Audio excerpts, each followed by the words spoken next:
be with me. Oh, but you know, she baked cookies for all of you. So, Harriet, are you a big fan of Michael's Transformers films? I've never seen those pictures. Yes. Hello, welcome to Transformers Quattro.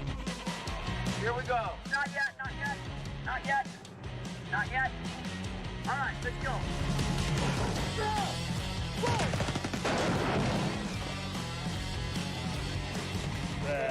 Buses flying, trains flying, a little metallic stuff blowing up.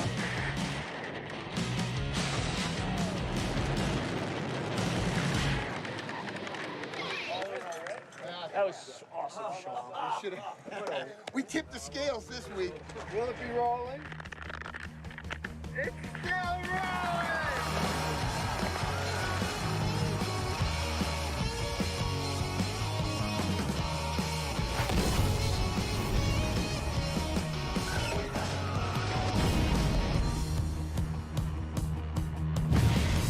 Our visual effects supervisor just got here to set. Scott, how are you? Okay. Really? Are you ready yet, Michael? Yes, we are, Okay, sir. let's We are. shoot. No filming. That's perfect. What do you think? There's Michael. He just got here.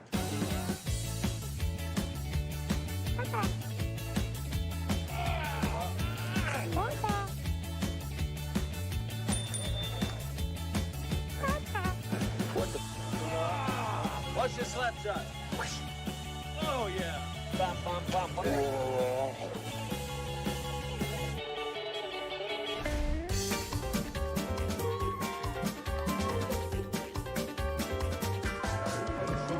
I was looking for birches and larches Why? and found finches and budgies. We're shooting with reds on this show. You just give me like a pop, pop, pop, pop, Bing, bing, bing, bing. and then we're gonna go boom. Boom, boom, boom, boom. Boom, boom.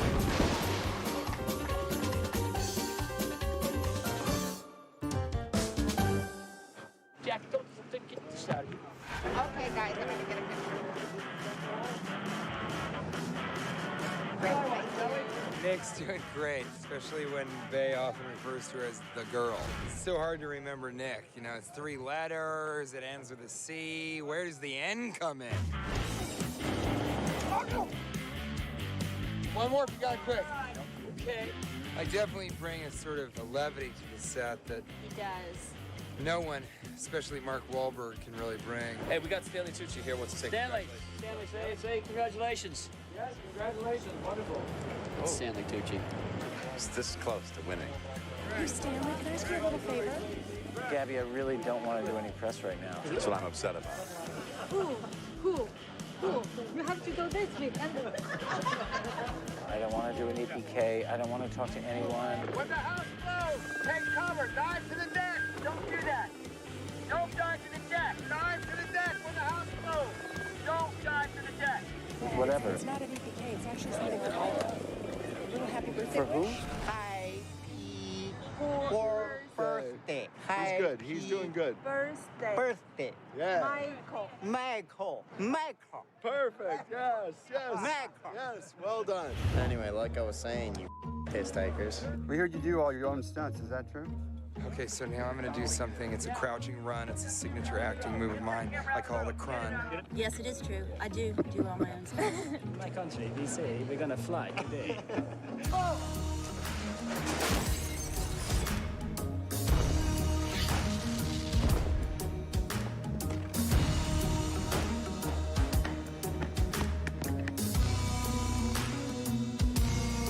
I look as geeky as I ever looked. It's called safety first.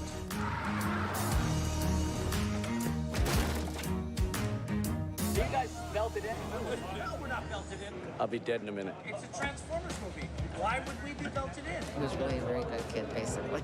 The worst thing he did, I came home and found out that he knocked out all the windows in the front of my house because he wanted it to look real.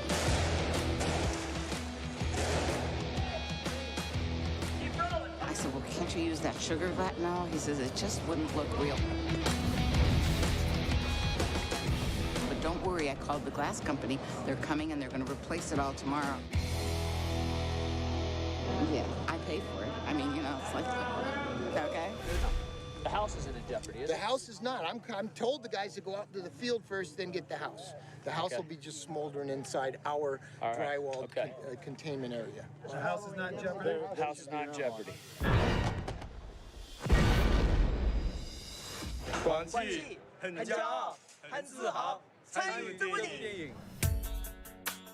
So I'm here in China.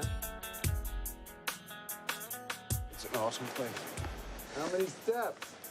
I don't know, 3,000. I might have a heart attack. Hang on 1 second.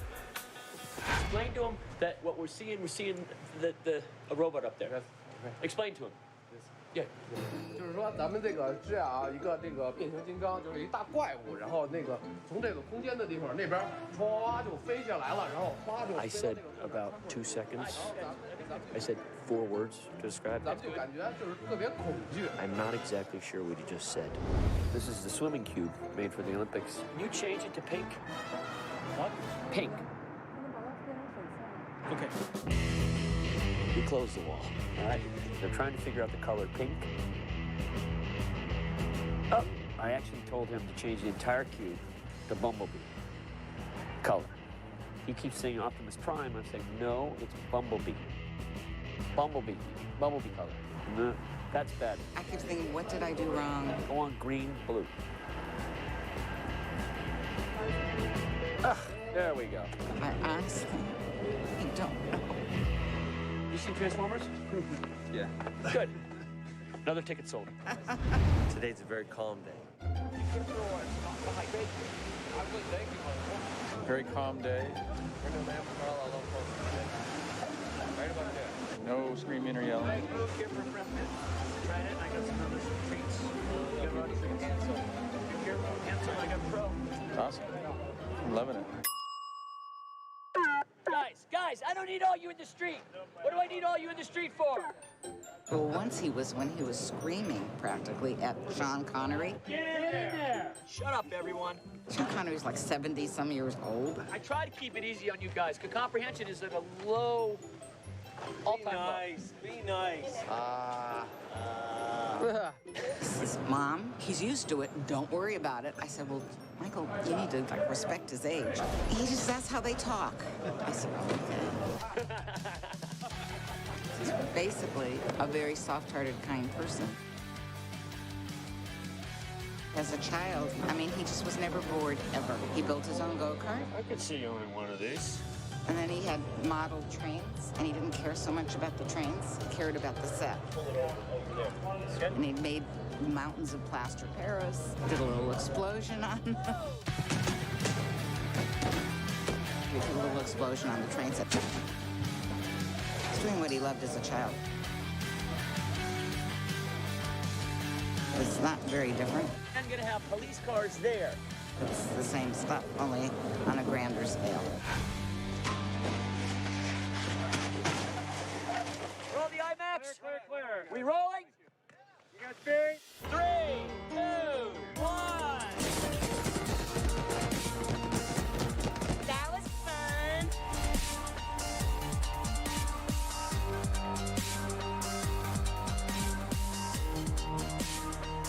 Michigan workers!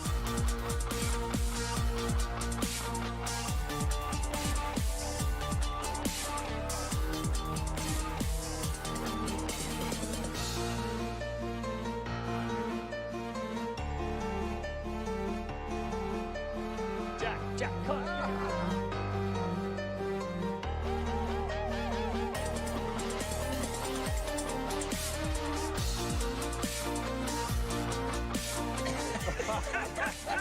You guys did great this week. Thank you so much, and we'll see a bunch of you next week. All right, guys? Thank you so much. Thank you! Thank you! That was a beautiful week. Hard as hell. Thank you, guys. Thank you, guys. Thank you. Thank you. We're out of here.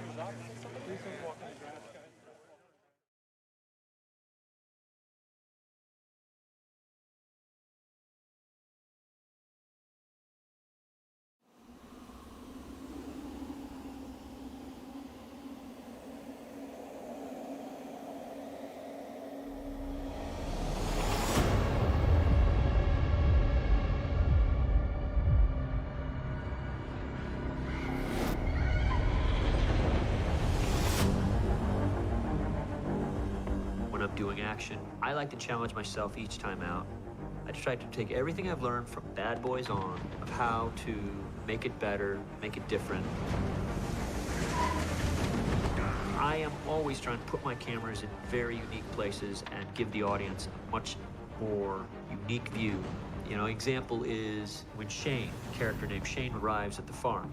I had this vision in my mind after I used the Phantom Flex, which is a very, very high-speed digital camera. I realized that your sense of time and space get warped, and the human mind can't track what is the correct time. And if you start throwing 3 or 4 things at an audience in the screen, their brain can't compute, oh, that car should be going faster or slower, or that grass is going too fast. It just starts to warp in their mind.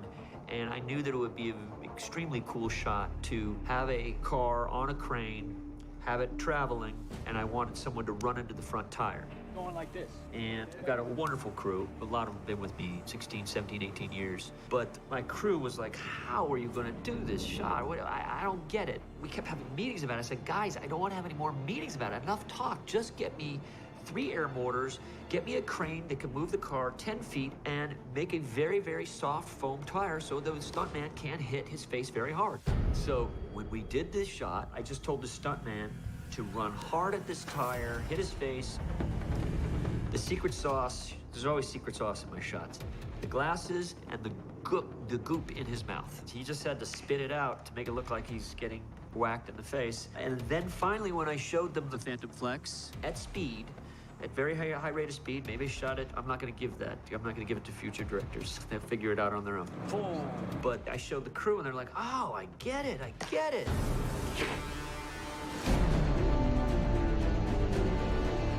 That's great, Jack. You know, I've done enough big-scale movies where there's a point when it's just, here's the menu of what I need to make my shots. I will tell you on the day, this is how we're going to do it, and let's cut this meeting short, because I have other meetings to attend to.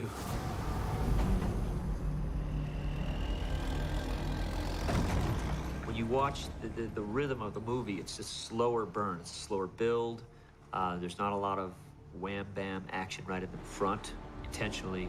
And then when they get on that spaceship, there's a series of big set pieces all in a row. It keeps going. We were the first movie in the world to use the IMAX 3D digital camera. And it really, when you see that cable sequence, especially the way it was meant to be shown, which is in IMAX, oh my God, you really get this sensation when you walk out on the cables.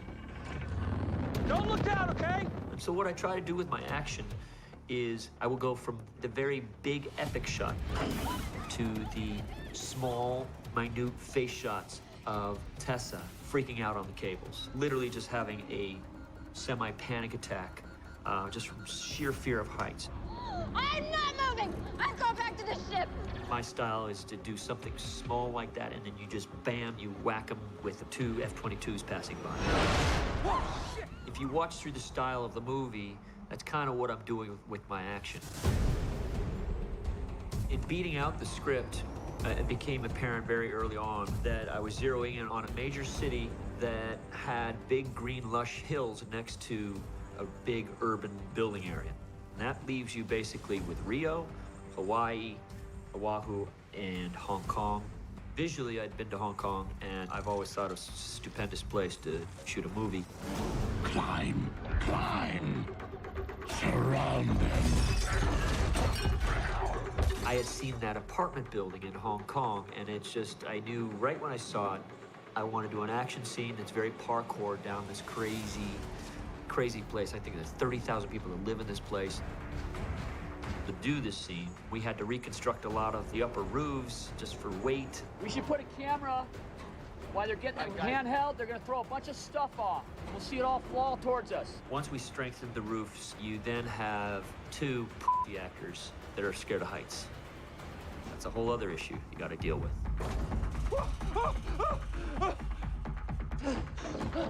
I wouldn't do it, but I've had a lot of experience dealing with actors like that because generally they're afraid of heights. I'm afraid of heights, but you basically get in their face and say, what are you doing? You're going to get up there. These guys are pros. Get on a cable. Let's go. All right. Everyone ready? Here we go. And roll cameras. And unbeknownst to me, When you shoot in Hong Kong, they have a whole different style.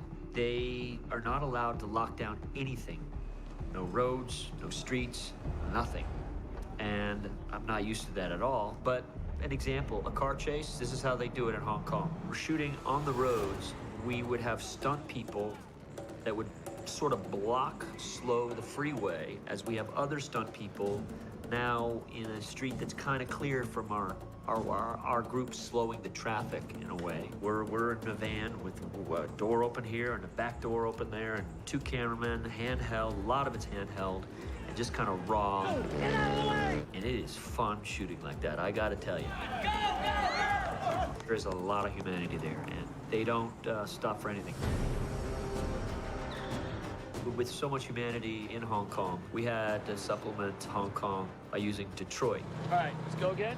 I've been to Detroit so many times. I was one of the first guys to shoot in Detroit before it was hip to shoot in Detroit, going all the way back to Transformers 1, even the island before that. And that's where we were able to do a lot of big physical stuff.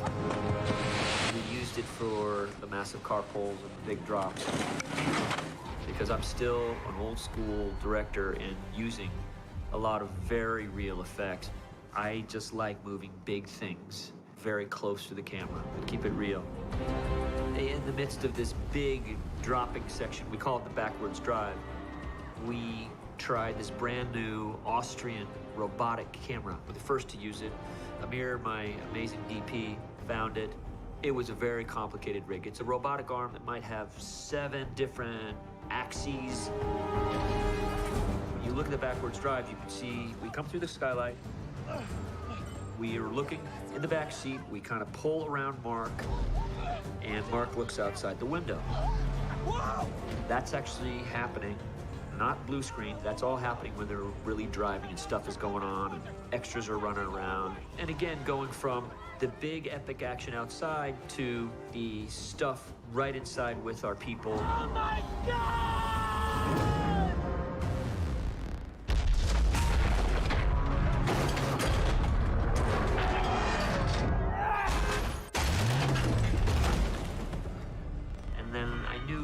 Early on, I wanted to really get them inside. We call it the noodle shop, where they drive inside. So now we don't have to see the massive world outside. It's a way of being more cost-effective, but still keeping the fear in the audience's minds of what's happening outside as this ship is pulling these soup ladles and the car pulling up through the roof and whatnot. Car!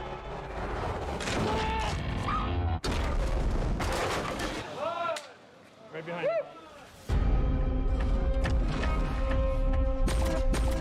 I knew when I got to the silo scene that I wanted to make it just about our cast and the 3 of them. The 3 of them that started in this little innocent place called Texas, and it was those 3 that were going to help with Optimus and Bumblebee. They were going to help take down Lockdown. So I wanted a very close quarter kind of fight, and everyone doing kind of the one thing that the best of what they like. Jack being the driver, Mark having that alien gun, and Nicola doing anything to save her dad. Drive!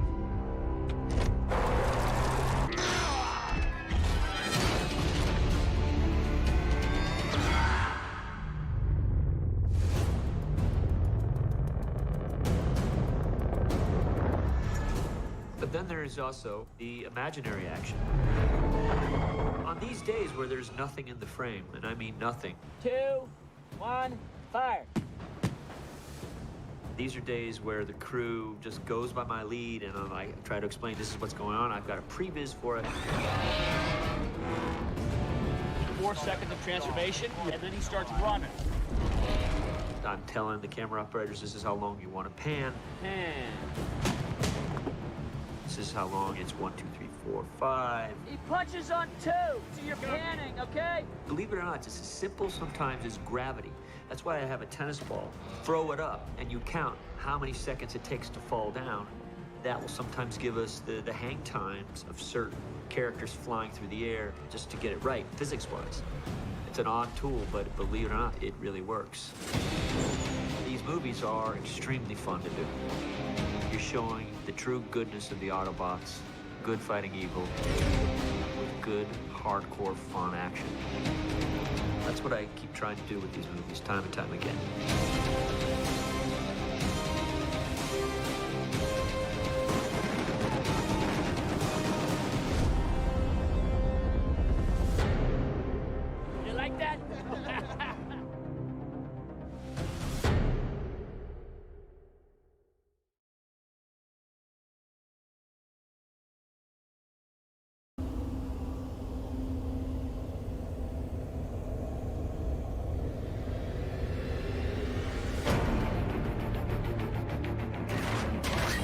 next chapter.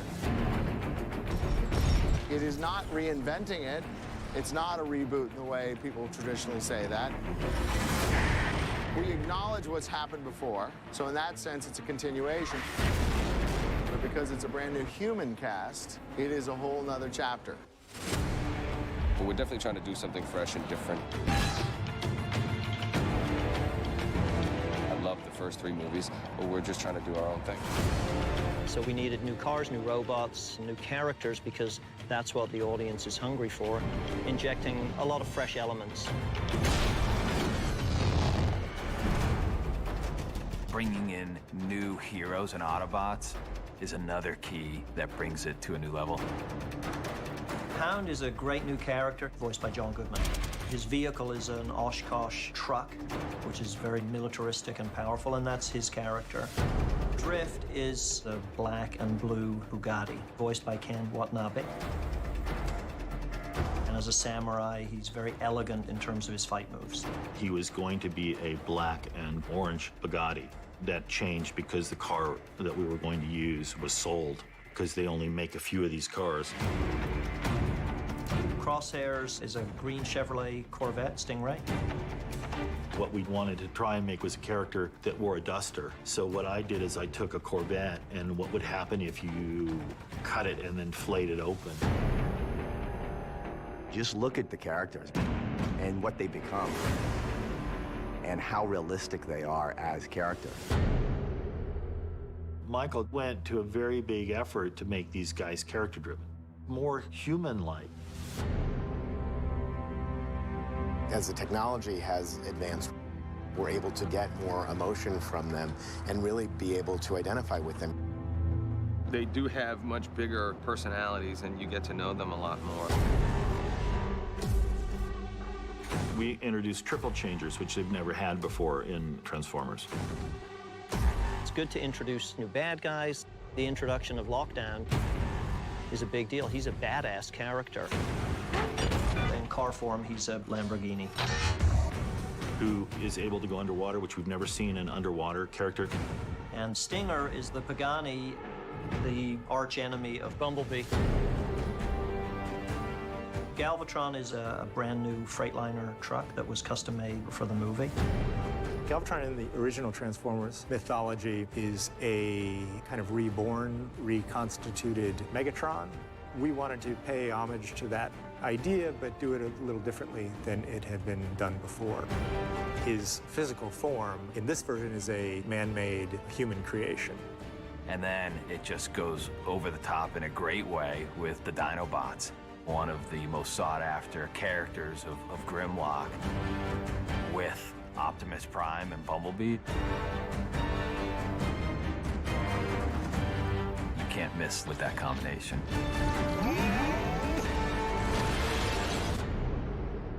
My initial pitch for this movie didn't involve an adult at its center. But before Michael had any sense of what he wanted visually or what he wanted in terms of action set pieces, he, from the beginning, and wisely so, decided that he wanted a protagonist for this movie that was completely different from the protagonist that the previous 3 movies had involved. So he was very adamant that the core character story be about a father and his daughter. Dad, you can't keep spending money on junk. I think the idea of a father-daughter story, there's a lot of emotion, a lot of poignancy to that relationship, and that grounds the movie and keeps it very centered. Being able to ground this movie in a way where it's not just about a boy in his car, but making family the key to it is something that we're really excited about. You know that the best thing that ever happened to me, do we look disappointed? It's the greatest day of my life. We've never had the heart that this story has. I'm not leaving my dad. Once we decided that the core relationship for the human characters would be between a father and his daughter, Michael very much was all about trying to get Mark Wahlberg to do the movie.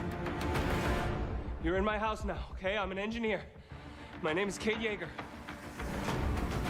Giving the Transformer franchise a new cast was a big job. It started with Mr. Mark Wahlberg. We became great friends on Pain and Gain. And at some point in there, the conversation began between the two of them about whether or not, he'd be interested in coming into the franchise. Can we put some debris on him, please? Put some stuff in his hair? Once Mark said he was into doing it, then it became about Aaron writing a story around Mark and building a character for him.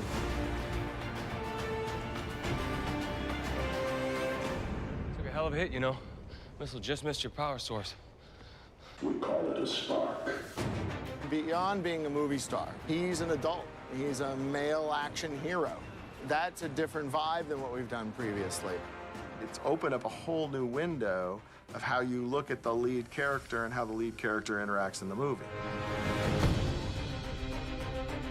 Take that gun down right as that dolly's arriving, all right? Okay. Don't take it down before. It'll be cooler when we meet you. I like the fact that I'm now playing the dad. I'm embracing getting older. It's happening, it's inevitable, so I might as well embrace it. Mark is one of the most hardworking people I've ever met in my entire life. He's so prepared. Part of his process is him reading the script over and over and over. He knows everybody's dialogue. And yet, he never showboats with it. He never throws it in your face. He doesn't want you to know that he got up, when you were sleeping to work out 3 times before he came to set that morning, and that he produced 7 television shows before you had your breakfast, and that he just got thrown off the side of a building, by a Decepticon. He is the real deal. What's great about Mark is there's a very American aspect to who he is. There's a certain amount of average Joe about him. And that serves this plot in a great way, because we meet him as a character who is living a precarious financial situation in his life, like many people in our country. He is skilled and talented, but life hasn't entirely gone the way he planned it to. So it was important to us in a story that's dealing with how private enterprise is trying to take advantage of transformer technology, to have a character who is comfortable dealing with technology, but has no worldly goals for himself in mind other than trying to provide the best life he can for his family. Yes, you can take a ride with your friends. Okay. Don't work all night. Don't try this at home, kids. Dad! There's a missile in the family room! The 2 kids were fantastic to work with. It's a hard deal to come into this franchise. It's such a massive production. They're young and they're new. You get yell as loud as you can. Get in the car, all right? Okay? You gotta amp it up. It's pretty much the deep end for Jack and Nicola. Don't put it in reverse. I want to see you go into reverse, okay? It was kind of young actor boot camp. 3, 2, 1, go! It was just a matter of having them understand how vigorous the pace would be. Go back, And that you have to be ready for anything. Whoa, look at that. I did not expect that. Good, huh? Paying attention to everything that's going on in the script, even if you're in a scene where you don't necessarily have dialogue, so you're just kind of showing up on that day. No, you need to understand everything that's going on around you. There's a lot of moving parts. 3, 2, 1, action! Especially when you've done smaller things, television. The scale at which we're doing things is overwhelming to people who've done scale. There's a huge physical aspect in this film. It was really intense. To suddenly be thrown in that, and you're trying to find yourself as an actor, and wait, there's these creatures that are there, but I can't see them, but I have to learn to act with them. Looking back. Robot goes right over you, looking right up and over you, and get in the car. At the same time, I have really accredited actors I'm playing against, and oh my God. It's an incredible experience to be able to come on the set of a film like this every day and do things that you actually watch in these movies. And I feel very honored to be there and to be part of it. I was really proud of both their performances. And there's a real long line of actors and actresses that have brought something to this franchise that is special. And look, bad guys are important. Kelsey and Titus are great bad guys. Kelsey is not known, I think, as much, for that type of role, but he's awesome. Titus is a great bad guy, too. I mean, I think his line where he says to Mark, I'm James Savoy, I'm a federal agent. I want to be that guy when I grow up, right? They're very different to any of the characters that we've seen before in the Transformers series because they really mean to get out there and get the job done, even if they hurt people. Even if they hurt innocent people, they make no bones about it. Fewer than a dozen Decepticons are still on the run, thanks to our CIA unit, Cemetery Wind. Savoy and I are twinned in spirit about what we're trying to do, and that is to make sure that we're protecting our planet. As for the alien technology, our objective remains to keep it in American control. But we're both on the good team as far as we're concerned. So I'm sort of the tip of his spear. He delegates to me, and I take the action. We don't waste any time. Kelsey and I just, you know, we get it done. If we don't like what's happening, we change it very quickly. You have no idea what you're involved with here. All you need to know is that I alone can get you out. I think in the end you believe that this man could exist, and that if he does exist, you should be scared of him. But there's a couple of moments in this where I'm a little dry, maybe, and you might get a laugh. It's this close to winning. That's what I'm upset about. If you look at every Michael Bay movie, they're all funny. You know, there's probably only one movie in that whole group that doesn't have a tremendous amount of humor because it wasn't supposed to be funny. There's a reason why they're funny. Michael's a funny guy. And he also loves to collaborate with comedians. What are you gonna do, play around with it? I like play with it. Play with it. What are you gonna do, play with it? So do you want to land on that? Just drop the joke about the barn try lab? one, yeah.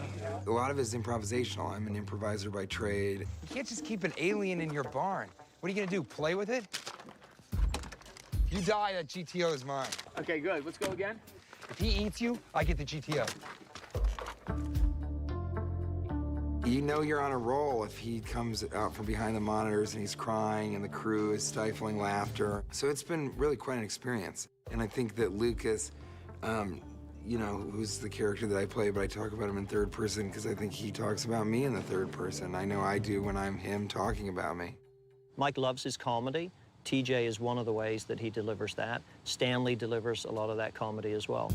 Really? You want to do this now, huh? Can we just get this alien taking, beeping bomb to the bridge? Come on! He does make my job very difficult, I have to say, because he is so funny. And I got into trouble, I think, day 1 or 2, where Michael said, you know, Michael Bay said, you're ruining my shot, you can't laugh at him. And I said to Kelsey Grammer, I was like, dude, I don't know what to do. Like, what do I do? And Kelsey, you know, having worked in comedy himself for so long, he said, honey, you just gotta freeze him. Freeze him. Now I can't imagine anyone else playing Joshua Joyce. We wanted Joshua to be a different version of what Cade is. Someone who, in his heart, is a real optimist and creative and an inventor, but his success has twisted that into something somewhat megalomaniacal. Algorithm! So part of this movie is a redemption story for Joshua, finding a way to get him back to the Cade-like inventor that once upon a time he was. His conscience gets the better of him, and he flips. Then you have Li Bingbing, who gets kind of caught in the middle. Between Su Yuemi and Joshua, in China we would say one is red face, another one is white face. You know what? He always very funny and very like a little bit stupid, but for funny way. And I am always very straight and serious and very tough. Let's see, what can I say? Because she says no. No, 不是我们吃了，是你吃了，听到吗？是你。 You know, sorry, but actually, maybe I don't even say the Mandarin thing. Just say, you know I can't understand you when you're angry. Just totally disregard the thing. Do you know what I mean? Yeah. Is that funnier? Or is that... You want to try both, try both. Yeah, try both, yeah. You know I don't understand you when you're angry. He is the boss of him, of me, but it's like I am the boss of him. Galvatron's hacked into the others. He's activating them all. Su Yuemi controlled him. And then the next thing you know, she's kicking ass and saving the day as well. She's tough, yeah. I would not want to get on the wrong side of Bingbing. I love Get to the roof. The cast is really important to the movie and to Michael. Mike is really responsive to them as a group of actors, and I think that elevates the film.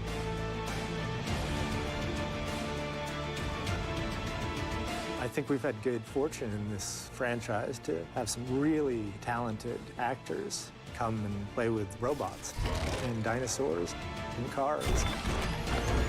A new era has begun.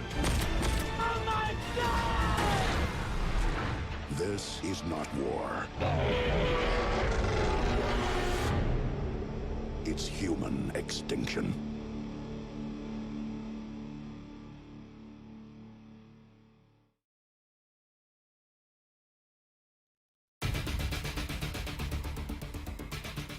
I think our cars are not just cars. They are characters in the movie. And when people see the Autobots lined up in the street, it's different than 5 cars. They are 5 characters, and they are the Autobots. So, you know, people get excited about it. They want to have their picture taken, and it's a big deal. We pull from the Hasbro library, you know, the rich list of characters that they have. And there's an infinite supply of Transformer characters. I mean, it's amazing. And the mythology is so many of them.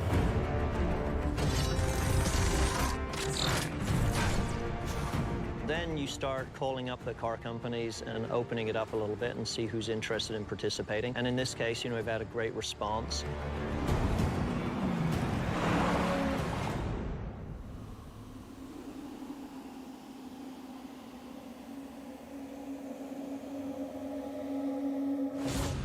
One of the things that we always try to do is give the vehicles sort of a facelift, if you will. Optimus, you know, has had some tweaks in the first 3 films, but on this movie, he got a complete overhaul with Daimler and Western Star. So he's a brand new vehicle altogether this time.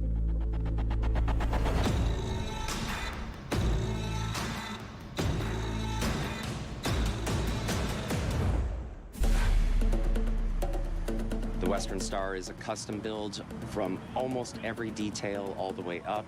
I think the only piece that would be common to a production Western Star is the door panel and the beginning of the sleeper cab. Everything else that you're seeing, from the hood to the bump to the grille to the bumper to the rocker panels to the fenders, is all custom for our show. And the flames was a very exciting part of the design process. Number one, how do we begin with, as a departure, the flames that we've looked at for the last 3 movies and create something that's wholly new and fresh for the project, but also brings us back to and has a dialogue with some of the design cues from the old Optimus, so you still knew that we were looking at the same character. I did the initial concept work for the flames. That was then handed to an artist that was working with the Daimler group to refine those flames. And then we worked with a painter who had laid out his first stripe job on a hot rod in 1962 and has been in paint booths painting hot rods out of Southern California ever since. But I think my favorite aspect of this truck in particular is the stance from the nose and how we were to develop in the face of the car a truck rendition of the Optimus Prime robot. The headlights are completely custom built. The hood ornament is a complete custom build. The sheet metal visor and the tightness of the windscreen just really pulls the entire vehicle together and makes it a very mean, very aggressive, but also very recognizable character for the feature.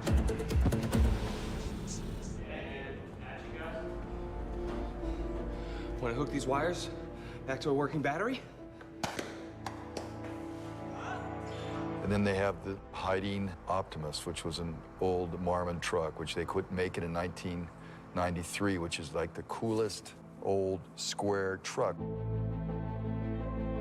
You can't go with the conventional long nose because he's hiding. So he's got to be a little bit different. So he's kind of done a chameleon effect and made himself look really old, decrepit, so he's not looking like he usually does. So people wouldn't even think of him hiding because it's just an old truck. And so we're making it look old and rusted, like it's been there a long, long time. It's been a really fun project. You don't get something like this very often. I drove the old beat-up Optimus on our first day of shooting out in Utah. I was driving that one, was pretty cool. Because they were like, you can't drive the truck. I said, dude, my dad was a Teamster, drive a double clutch 13 speed. So, you know, I used to sit on his lap when I was 12 years old and drive like this. You know, he'd let me hold the wheel. So that was pretty cool. The Optimus Prime trucks take their design cues from the hot rod world, from the trucking world. For the Galvatron project, we looked more towards the industrial design world to create a clean look that we would expect from a high-end robotics company such as KSI. The base model for the truck is an Australian market Freightliner Argosy. It's very, very different from the Optimus Prime Western Star, in which it's a cab-over designed for the Australian or European markets. That truck is over height for American roads, which establishes its large nature appropriate to the character Galvatron for the film. And with any of the robot vehicles, there's a constant dialogue with Michael with regards to the personality of the vehicle. Michael's cue to the designers was constantly to make it meaner, to make it stronger. The designer Jeffrey Beecroft's input was to make it continuously more high-tech, more clean-lined and appropriate to a very contemporary product design market. In the same sense that the robots are distinct and individual characters within the project, we have pushed and developed and ideated the design of the trucks to be personalities in and amongst themselves. I think the general idea is to concentrate on a freshness. So Bumblebee is redesigned. We took a Chevrolet Camaro Super Sport. We took the whole front end off of it. We cut the whole back end off of it. We made a whole new front end and a whole new back end.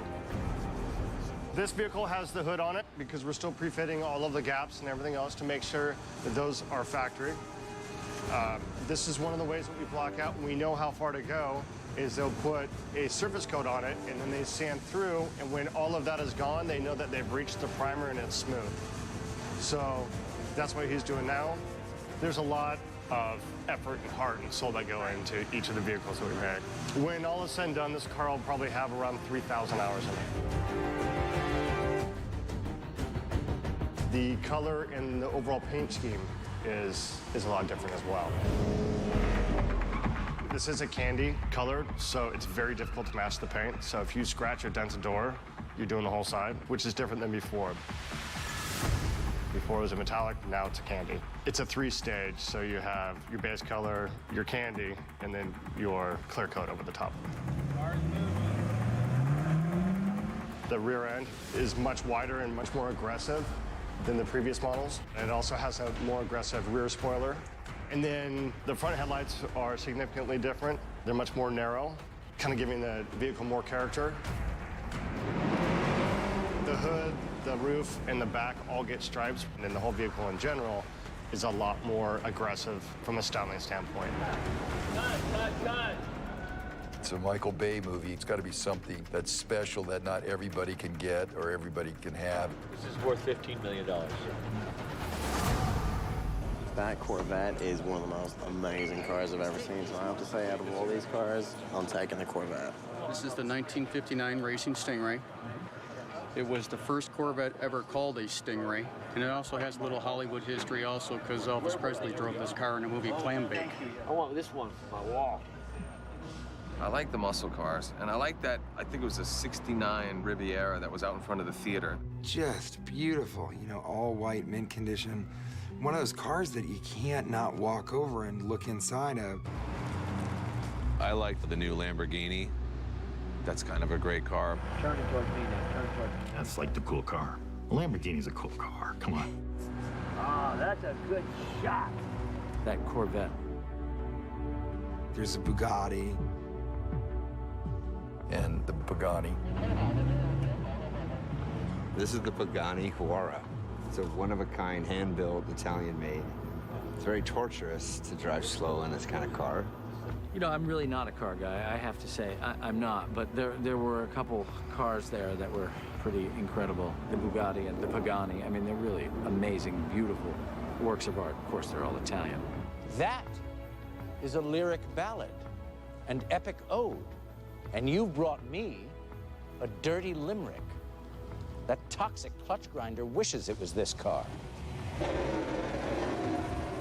And then there's the old Bumblebee, the hiding Bumblebee. So 67, we found one that was almost where we wanted it to be, and then we kind of finished it. Bumblebee's gonna start going, wow, wow, wow, wow, wow. He's gonna spin his things. He's then gonna back up. He's gonna start throwing donuts in here. You're dealing with very, very expensive cars on this. So the margin of error is, you don't have any margin of error, because if you mess up, you're gonna go home. Hey guys, let's not have be close to this $2 million car like this, okay? You know, like? Thank you. Can we move this car over 5 feet, please? This is expensive.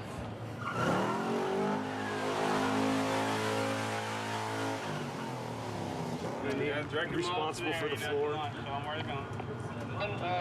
Near some very expensive cars.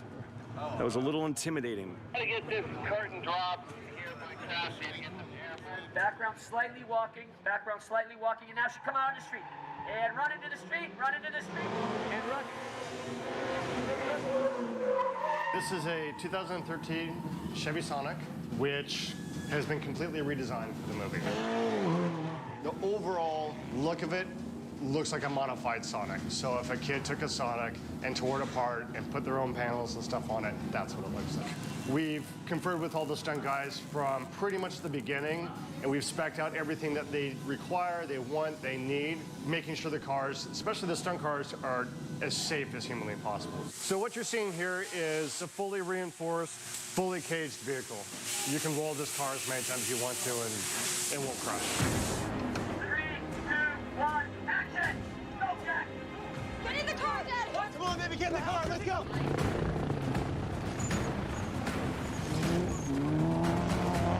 Jack is, I think, born to be a race car driver. He has one speed, and it's fast. Well, I was brought up watching Formula One. That's, you know, a big one for us at home.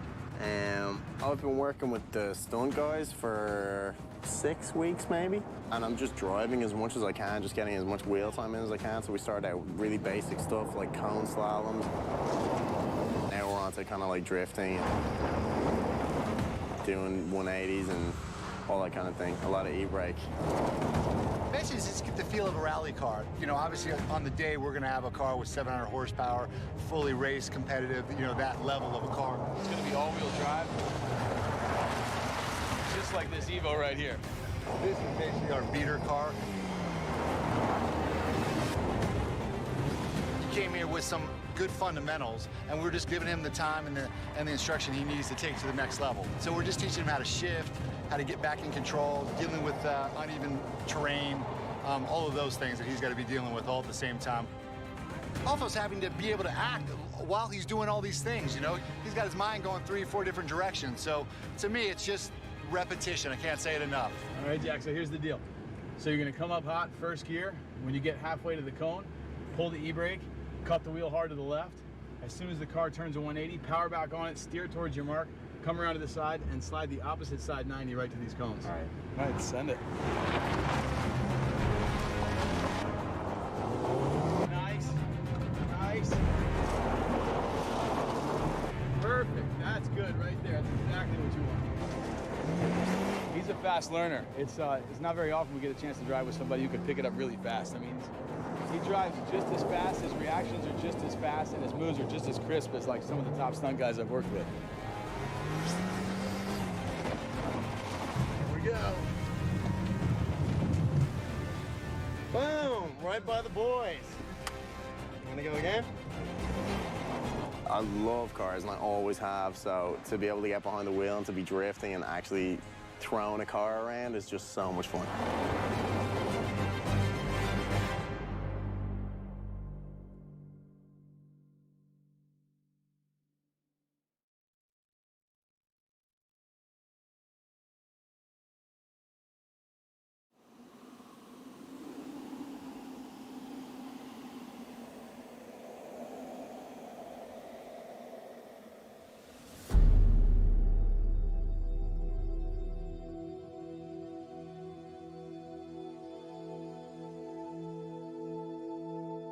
The movie's very rural in Texas in the beginning as opposed to urban, you know, which is what we've spent most of the franchise inside of. So I think it's a nice taste of something different. It's a different look, you know, with the beautiful sunsets and all that in Texas.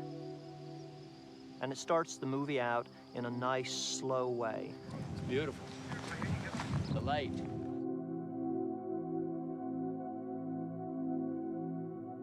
Michael has something that draws him to Texas. Michael feels that Texas as a state and as an image is heroic. He knew that Cade had to come from Texas. This father, this hero. We scouted for the Cade house for months and months and months. We combed through Texas. We went through the whole Austin area. We went through the whole Dallas area. We looked at Waxahachie. We know Paris, Texas. We probably scouted over 200 houses to get that right. Was furnished for a house full of children. So we basically had to strip it and start over and try to come up with character notes for Cade. He's constantly out of money. He doesn't have money to buy a lot of new furniture, but he's a guy with taste. He's constantly looking around trying to find cool parts to make things with. So we used the idea that he's a picker. He's able to pick. He's picked the coolest things in the world. So we did a lot of thrift store shopping and antique store shopping around the Austin area. So one of the challenges with Cade's house was the fact that we wanted a relatively small house, but a giant barn to accommodate Optimus. And the two never really went together. The barn at the house was pretty small, so what we did an extension on it, and then we cut to an interior of a cotton gin in Elgin, Texas, which was a huge cavernous interior. It was completely empty when we got here. Everything you see in here, we brought in. Every piece, every light, everything except for the pigeons. We started about 12 weeks ago with the idea that it was a cotton barn originally. So we wanted to give a little back history. We have some old farm implements in here that could have been left over from his dad or the previous owner. We've decided on areas that would be the blacksmith area. We've got an area with welding tools. There's a woodworking area, of course, a lounge and a gym, because we all know that Mark Wahlberg and Cade are very fit people, so they spend some time working out. And then, of course, the robotics area. We did our robot search all over the country, actually all over the world, looking for lifestyle robots that could be the next $1 million idea for Cade. We went through quite a long time of vetting and figuring out what Michael liked and what style he liked. What we're really looking for is not professional robots you would find in Detroit in a factory. We're looking for something that somebody that was an enthusiast had made. Maybe a really smart enthusiast, as Cade is. Here we go. We really enjoyed getting to know that community. They're really wonderful people. Delivering things still work? My robots tend to be a little bit unusual in nature. I also build them from more common materials, let's say, and they don't have that polished commercial look to them. What's the estimated time of arrival usually, average? I think they liked the fact that they looked that way, that they looked homemade. There's some sensors on it, but those are disabled for the most part, just so it does the exact same thing every time, as much as possible. He's happy to be here. Any mood wants. Working with Michael's interesting as well. Getting the robots to work on demand for him has been challenging. But I've enjoyed the challenge. Probably the best part of this is being able to see all of the gadgets. Also, the attention to detail is amazing.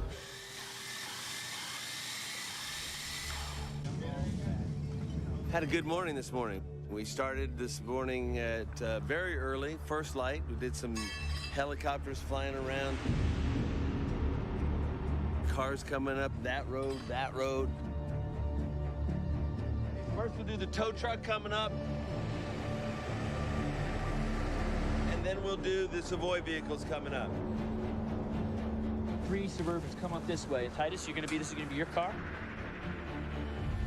Beautiful. Got some really good stuff going. Standing out here in a super hot Texas field. It's hot. It's hot. Now I'm gonna do something. It's a crouching run. It's a signature acting move of mine. I call it a crun. And you'll see me, Mark's in the shot too, but it's mostly all about me. Just crouching as I run in a banana fashion. And then I do a tree cower, okay? Or a trower. Top Optimus Prime busted out of the garage. We blew the doors out for that. There's gonna be a good loud pop out of the door. If you need ear protection, Props has it. So the pole represents where Optimus probably is standing after he's on the run coming out of the barn. He won't be sitting still when you see it in the film. And so then here's the truck that gets flipped. It'll be a near miss where Optimus almost gets hit by the missile, but the truck gets hit instead. And then he runs around out front and he starts blasting up the soldiers at this end. 3, 2, 1, go! Well, what's going to motivate them guys flying through the air is rocket hits. We're putting in some black powder lifters. Pretty benign stuff, some topsoil, a little bit of broken up cork. When we set them off, big boom of dirt. They fly through the air. Looks great.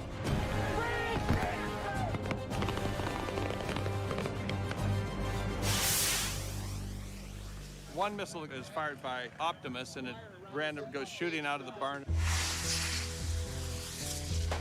And accidentally goes into the farmhouse, and the farmhouse blows up. We had to blow up their real house, but we put a fake front facade on the porch. So we used the porch and we drywalled the whole inside of the porch, put the mortars in, and then put fake walls up where the porch posts are.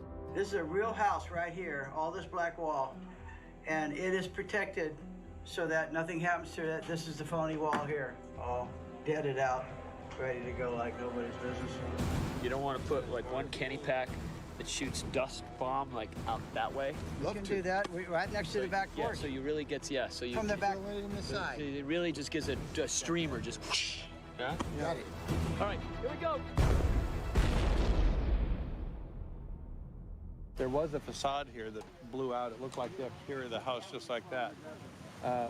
There was a little bit of damage. Some of the inner windows blew because of the concussion. I think one of the posts needs some repair that is an important part of supporting the house, but other than that, it went really well. Farms are fun, but they're more fun when you're blowing them up, I think is the consensus. Action, guys! It's been really, really strange to be trying to keep up with Wahlberg. Come on, run! Because we'll run 100 yards and Michael Bay will be saying, let's go, we gotta reset. Let's go one more time! We've got the choppers going. Send the helicopter! We've got all the SUVs going. People are firing rounds. So we'll run back and Wahlberg doesn't even break a sweat. All right, cameras ready, guys? Action, action, action, action, action, action! Come on! Come on! And I'm just trailing behind like... Wahlberg was in 2 guns, you know? He was in the shooter. I was recently at a Hardee's. And cut. Cut it! Well, we're in Taylor, Texas. Small town. Yeah, it's a pretty quiet town. Nothing really happens. All right, we're rolling. Ready? Nothing big. You're sending warning shots above. Ba. All right? Did it look good? Good. Yeah? All right, let's move. It was 3 weeks of filming all the great, iconic little towns around Austin. Day 12. Lovely Lockhart, Town Square. We kind of cobbled Elgin, Taylor, and Lockhart, and we cobbled bits and pieces together to create this small town, but it had lots of alleys and squares, and I still had that small town feel, but gave us enough real estate to have this rally car chase. 4 full loads are gonna go. Blowing this. He's coming through. You all know where you're going. B-14.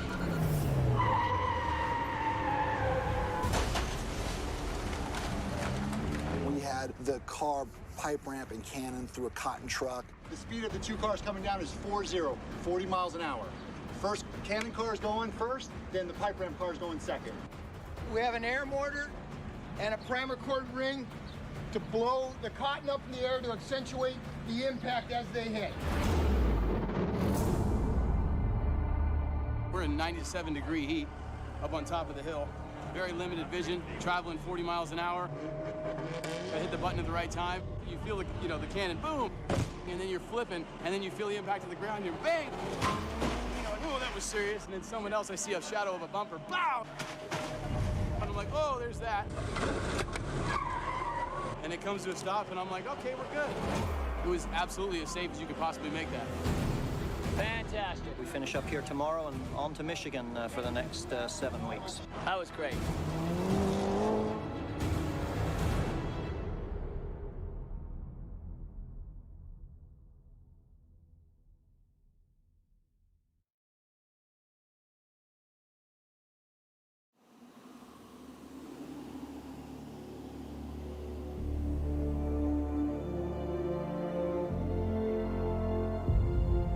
This is the first time that one of the movies in the franchise has traveled the entire schedule. We needed to inject some fresh locations, which Mike is very passionate about. We have started this movie in the most incredible place, Monument Valley. From there, we went to Austin, Texas, Hong Kong, state of Washington, Beijing, Chicago. Now we're in Detroit. We filmed at GM locations in Detroit and Michigan for 2 months. General Motors bought into the Transformers franchise with the rest of us from the start when nobody knew if this was a good idea for a movie. They've given us access to things that you wouldn't expect they would normally be willing or able to do. We were at their proving grounds, which is where they test all their vehicles. It's an amazing freeway and road system. It was great because we had these freeway-type situations without any other traffic on there. It was great. This is where the robots are running down, chasing the group. Winnebago is parked, and the big trailer is jackknifing and slamming into here. It jumps over the jackknife truck, jumps on this wall, and crashes through the big semi, 48-foot semi-trailer. We're rolling camera. Crane moving. Then we were at their Lansing plant, where we were on the factory line. The higher-end production line in Lansing, we turned into KSI China. And it was hugely beneficial to us because the background that we got with just being there was, we couldn't create that. It was such a gift. And then we were at the tech center. Okay, we're at Warren, Michigan at the General Motors Tech Center campus, and we're at the Aerodynamics Wind Tunnel. It's got a great sound. We have a 4,500 horsepower motor that turns a 43-foot diameter fan. Sound, you also need to get a separate sound to this thing, okay? It's been wonderful having Transformers here. Our day-to-day testing is a lot of fun. We do a lot of interesting things here. All right, stay there. Right, if we all got soaked in there. But this is a nice change from our day-to-day activity. Go! I'm under no illusions that we got to do some very special things. Are you going to invent us way out of this one? Filming in their giant wind tunnel, nobody's ever done that before, and I doubt anybody ever will again. All right, Daylight, this way, come on. We were able to find a wonderful location for the CIA in Detroit, which is the design building of GM, which is a marvelous office that was designed by Eero Saarinen. This fabulous mid-century modern feel. Well, I was fascinated by that place. Beautiful reflecting pools, the dome, and that staircase with the water underneath the staircase, and the way the landscaping was. It was so quintessentially post-war modern architecture. All Eero Saarinen. I mean, it was beautiful. It was a fantastic experience. Amazing architecture, amazing facilities, and that was a really great partnership and a really great synergy between GM and Transformers. They're really a part of the fabric. They're part of the look. They're part of the support. They're really part of the Transformers family. And then we shot the spaceship in around the Detroit area in Michigan. The lockdown craft, let's call it, was a big deal, design-wise. The prison ship is really a departure from what has been done before for Transformers, because this ship came from another planet, another world. It had nothing to do with Cybertron. I wanted to create something that we hadn't seen before. The idea of the ship is it's almost built like a cathedral. Different illustrators, different gamers worked with me extensively on the ship, and with Michael, who really got involved in the ship as well. Okay, that's what you got. Good. Transformers, for the most part, have always gone into real locations and not built as much as this, where you're building a whole ship that it was all built at 23 feet. It's completely different than anything you'll see because, of course, it's made for the proportion of Transformers, and the robots are often 30 feet tall.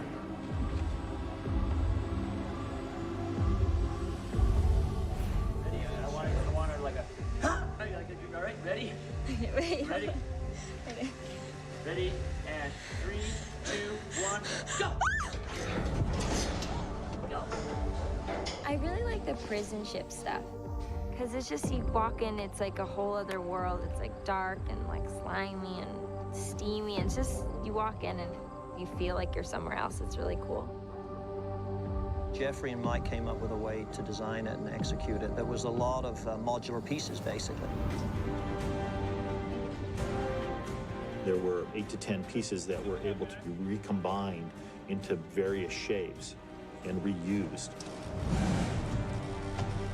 Very good. We made it as pieces that could interlock and be spun around, and so you could get a whole lot of different looks out of it to create corridors and walkways.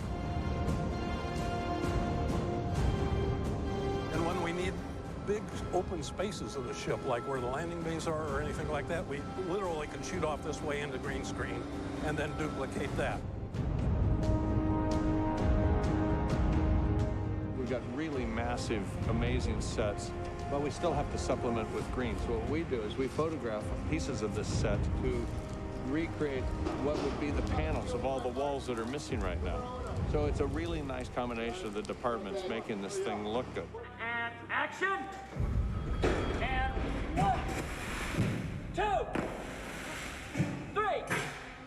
And then we added the concept of the kind of almost like the veins of the ship, and we added a ton of tubing and wild textures. We've got 3 kinds of vines here. We call them vines, but are they natural? Are they mechanical? Who knows? Who can tell? That's where your mind fills in the blanks. So the idea is to make the room look like it's been here for a really long time, and that's what the layers of growth do. And this weapon room is an ancient part of the ship. It's kind of a spiritual space.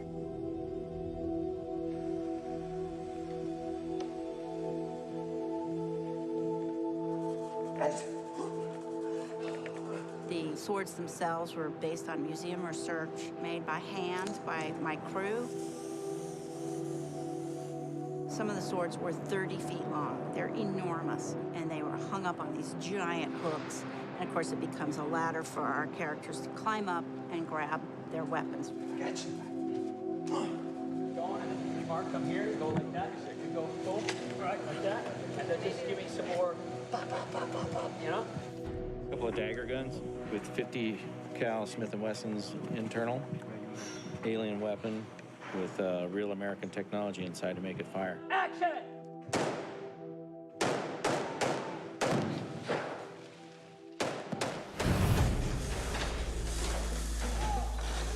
We're in the grinder right now, what we consider the grinder, which is part of the interior of the spaceship. This is where they're getting ready to take the car into the disposal area, which, as you can tell, is only a partial of a set again, and it will be in CG the rest of the balance of the set. You're going like on 1, okay? Keep a little motion going, that thing goes, son. Go, okay? Here we go. Ready, guys? Let's 1, action! And side, bam, okay? Yeah. Screaming, ah! And action!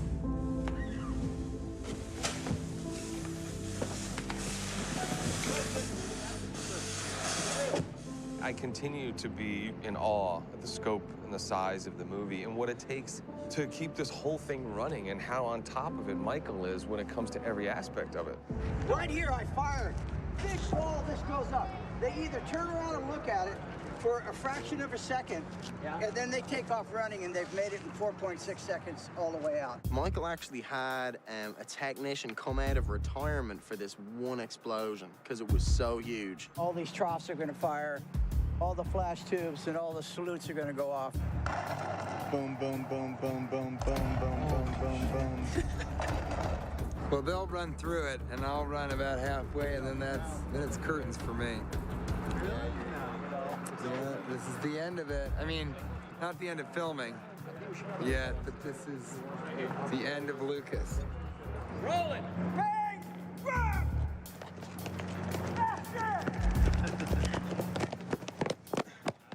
Okay, they were right here. Got 4.6, baby. Right on the money. All Michael said was run as fast as you can and make sure your head's up. Don't give me this, because that's what we'll give, because it's so slow motion, you'll be like that. You understand? So it's got to be, like, you got to be looking to that water tower and just run it, you know what I'm saying?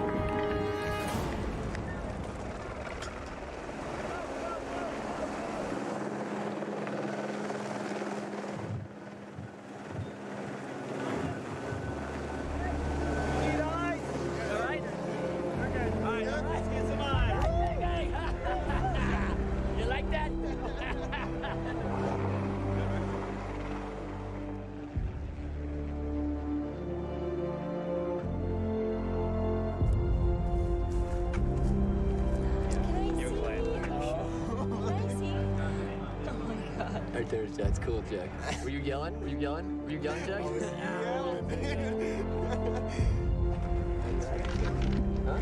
Look at Richie, master, you can go back to retirement now, okay?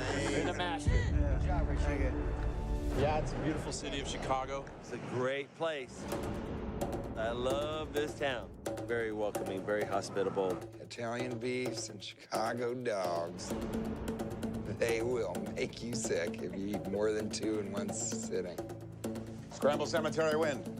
On all the other Transformers, with our monitor rooms, we've always built them on stage.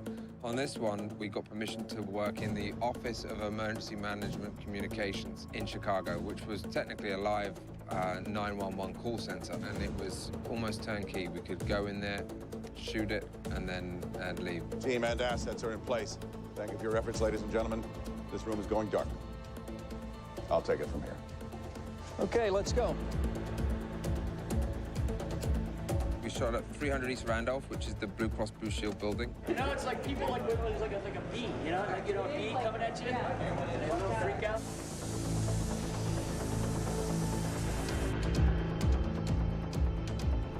We are Mr. Joyce's assistants, Joshua's. He expects us to do everything without even having to be told or asked, to read his mind, basically. Not ask stupid questions.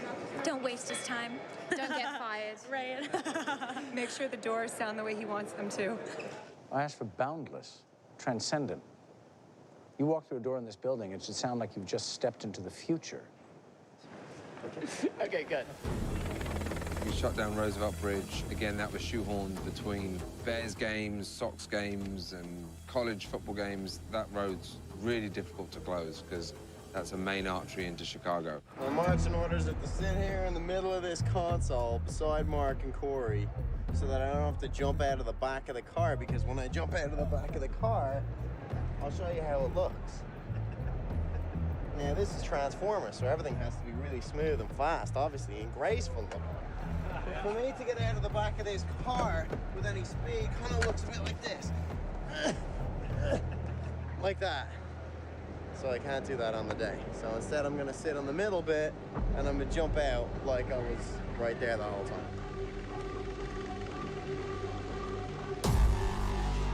So we filmed at McCormick Place, which is a huge conference center, very, very busy. And we managed to shoehorn ourselves into a really small, tight window of opportunity to film in one of their main exhibition halls, where we recreated kind of a robot morgue forensic lab, where Joshua is dissecting Transformers and seeing how they're built and made, so he can create his own. The way this set came about is that as a child, I had gone to a plane reconstruction with my father that had been in a big accident.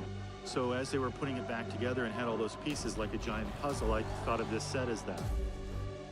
What we've done is tried to create it to give enough depth that you didn't have to CGI the whole thing. We used everything from every lab we've done, every automotive part we could find, and truck and airplane part, and put it together and make it look clinical.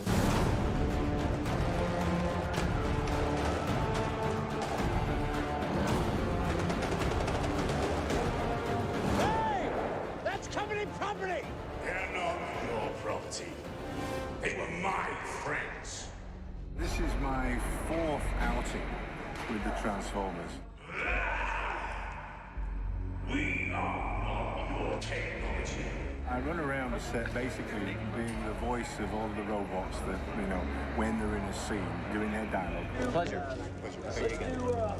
Glass in your forehead? No, look, perfectly fine. I'm completely deaf, but it's all right. Let's go, let's go. In the Uptown Theater on the north side of Chicago. This was built in 1925, closed down in the 1980s. The hardest sell was to make this believable that it was a small town theater in Texas, because it's the biggest picture house in the country, over 4,000 seats.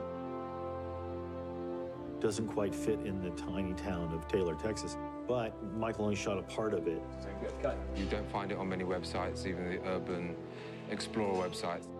It's not open to the public. It's slightly mysterious. No one really knows what's behind these doors. The outside doesn't look very big, and you come through these doors and then walk into the theater and see 4,000 seats. No one ever expects to see that. That's what makes Michael Bay great, is that he would choose this vast, expansive theater, you know, once grand, now dilapidated, which is true in real life, and have that be the place that we find Optimus Prime. And that could have been in a junkyard or a tow station or a car auction. There's plenty of places that would be the obvious choice. How much for the truck? The idea of the theater is pure magic, and we wanted it to look like a ghost was there. There's a whole sense in this whole film of ghosts and of age and of time gone by, and that's one of the reasons the locomotives and the ships and the barns. We shot in the original projection room that was up there. We brought in equipment to make it look old and haunted, and did a lot of dusting and used a lot of plastic and webbing and stuff to try and make this place look as old as possible. It's fantastic. I hear they're going to restore it. That's a big job. That makes my my work on my kitchen at home look very manageable.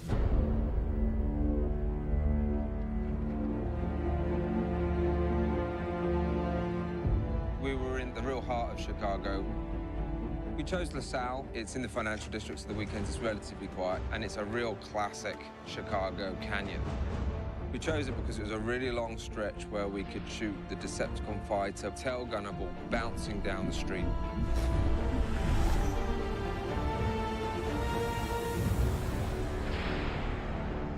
The gag was that the truck's getting hit, sideswiped by the gunship that broke apart. A piece of its pod hit it and knocks it off kilter and blows the end of the Bud truck up. It's a real nice effect. And then the pod kept on skidding and bouncing in the CG world through about 4 blocks down LaSalle.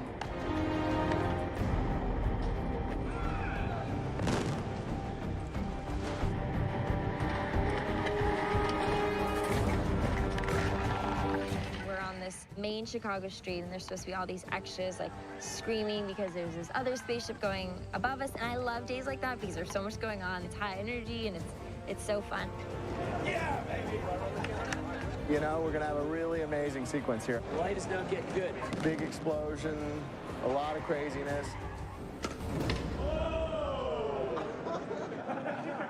right, no fun and games here. Storky driver here. You better have insurance. I got these scratches on my face today. I was driving my car, minding my own business, and an alien spaceship crashes into it. You know, the usual. Pretty crazy stuff. It's a freaking spaceship. You go get insurance on a freaking spaceship. Good luck with that, buddy. And then the other big closure we're doing is on Wacker. We have a 3-block street closure on Wacker Drive, which is one of the major streets in Chicago. This set is supposed to be Hong Kong. We were looking for a lot of glass and steel, a lot of modern architecture like they have in Hong Kong. So we've covered every sign, every street sign. There's 168 street signs. We're reversing the traffic, painting out the street markings.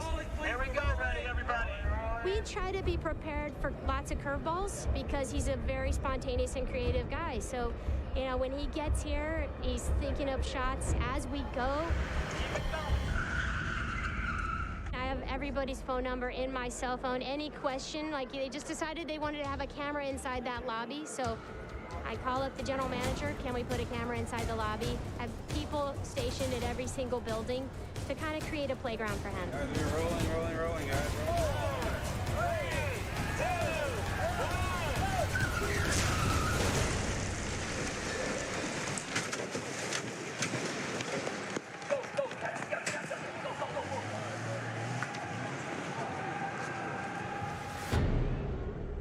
The city call it Lakeside, and it's the old US Steel site.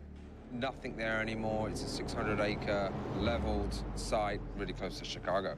The only thing that remains are the iron ore walls, which was so hard and so substantial that it broke the machine that tried to take it down. That's why they're still standing. We're looking at that blue band right there. Blue band. Okay, here we go. Hey, Mark. Ready. And 3-1,000.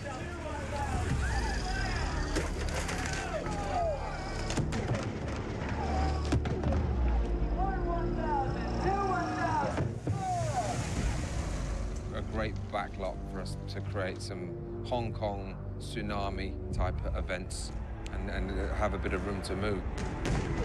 That's what I'm talking about. It's going to be action. It all starts lifting on action. You know what I'm saying? 3, 2, 1, action. The spaceship is a big giant magnet, and it's lifting all these metal things up.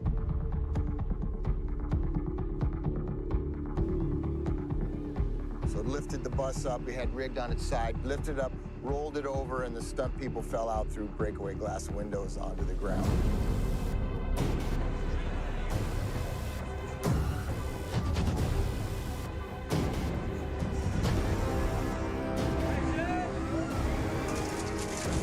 We have stunt guys falling out, and as the bus starts flipping upside down, we go right under where the door would be, so directly under the bus, and then towards another convertible where other guys are then flying out of. Oh, that's cool. It's pretty exciting stuff. You have people literally within inches, not only running by the car, but also falling on top of the car, or falling right in front of the car. So a little bit of avoidance there, plus keeping a smooth path with the camera. It's a pretty exciting deal.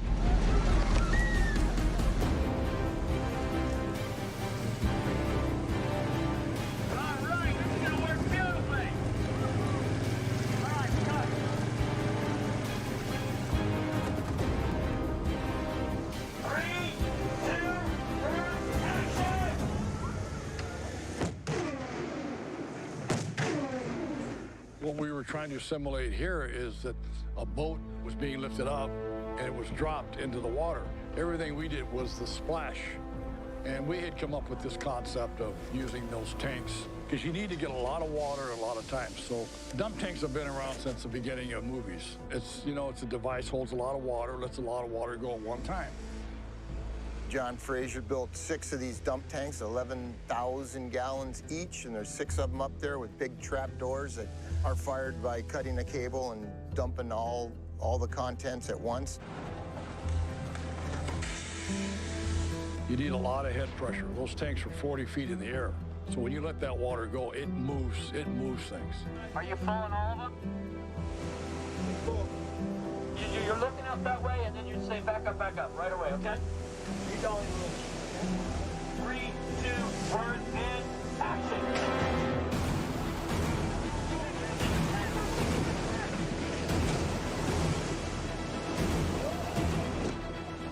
Yeah, baby.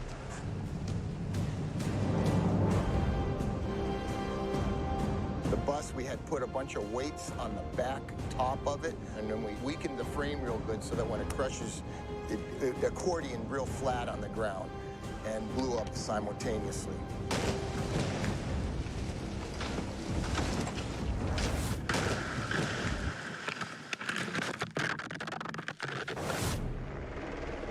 So this is the grand finale. We're supposed to be in Hong Kong, but we're at the Damon Silos, which is state-owned property for sale off the north side of the 55, going out of Chicago. Quiet, guys. Let's roll on this 40, okay? Quiet. Ready, and dust, and boom. As long as we left it in a safer or as safe condition as found, we could do pretty much anything we liked. Okay, let's go hot, please. Going hot.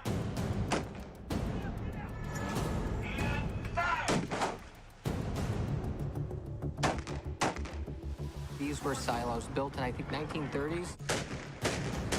Get out of here now! And Michael came in and destroyed the shit out of them.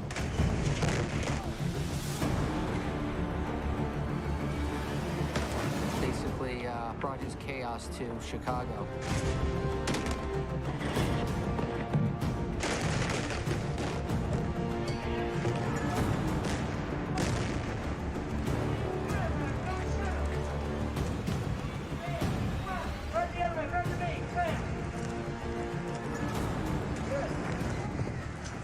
Everything that we do in the movies is, we're not really ever blowing anything up. I got it! I got it! We're simulating. Oh, my God. Oh, my God. The helmet's filled. When we blew up the 2 walkways that connect the silos, that was the real deal. They did ask us if we could drop the walkways when they knew that we were interested in shooting there. It just turned into a big gag for us that's pretty big and exciting. And what happens, though, is when you're doing the real deal, that's when you really have to be careful, because that's when things fly. I wouldn't be any closer than this. That's a real heavy-duty causeway. They used to transport the grain through it on big conveyors. It's 8 feet wide, it's 10 feet high, 3 inches thick of concrete all the way through. And I had to go up with a concrete saw. We cut it in 3 places just to make sure that when it fell, it would all break away. Everybody stay out of the set. Everybody stay out of the set. All right, let's roll video. All right, we need to roll high moves. Roll the high moves. Then we blast it and down she falls.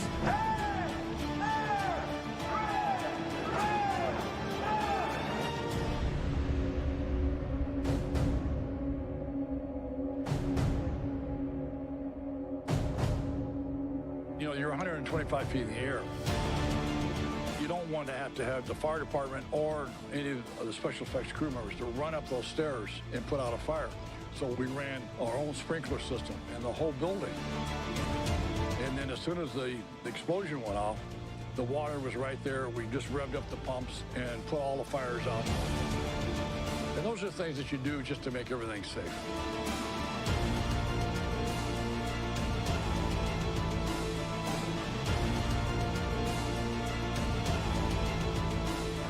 That's great. Good. It looks good. Also goes in. Let's see it again. I didn't think it was going to be that big. It's 8 a.m. and we're thinking about maybe dropping those 2 bridges. Well, where did they go? Where did they go? Somebody beat us to it.